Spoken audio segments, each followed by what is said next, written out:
Hey there and welcome. Today we're going to be talking about the functional trainer front raise, and we're going to be using a supinated grip with this specific variation. This is a great exercise for your front delt, so the front of your shoulders.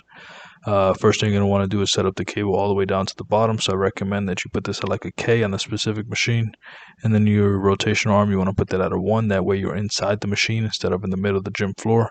Then you want to choose the appropriate weight, so I recommend you start off light and then start to increase the weight every other week, so the next plate up. Make sure you can do 20 with good form though. Now once you're set up, then just take a small step back, that way you're not hitting the actual handle onto the machine. And make sure that you're doing it in a nice and controlled fashion. Make sure that you're bringing the bar up right below your chin. I'm actually going a little bit too high here, but you get the point. Don't go any higher than that though, because you don't want to take the tension off of your shoulders and put it in different areas. But before we continue, here's a word from today's video sponsor. I'm today's video sponsor, and if you'd like help losing fat or gaining muscle, there are a few ways I can help you down below. Either set up a free consultation with us, purchase one of our free affiliate links, or purchase one of our instant access affordable training programs. Can't wait to be of service to you. Now let's get back to the rest of the video. Like I said before, this is an incredible exercise for the front of your shoulders, and we're just taking a slightly different grip in order to activate some new muscle tissue here. Very few people do this exercise with this grip, and I understand why. It can be a little bit uncomfortable initially, but trust me, you're going to feel the incredible pump in your shoulders, especially in the front of your shoulders, which is what this exercise works.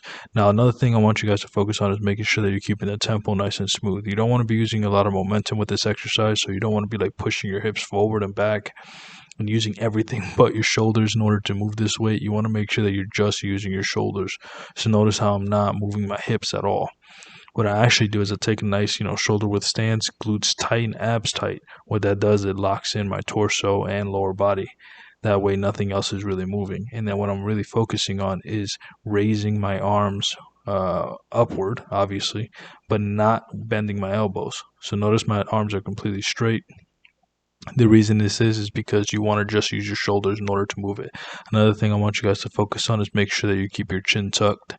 That way you're looking nice and straight and you're not looking up or down, putting an unnecessary amount of stress on your neck. You want to focus on your shoulders. I keep stressing that, but that's key, obviously. Now here's some common mistakes. Like I said before, you don't want to be using your hips in order to do this. If you have to do this, that means the weight is way too heavy. Lower the weight. Doesn't matter how weak you look. Don't focus on what you think everybody else is thinking. You don't know you don't know what they're thinking. You just know that you can control the weight, so just focus on that. So here's some mistakes. Like I said, don't do half reps.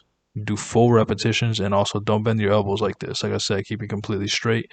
Make sure you go all the way down and all the way up. And like I said before, keep your chin tucked. Do not elevate your chin like this.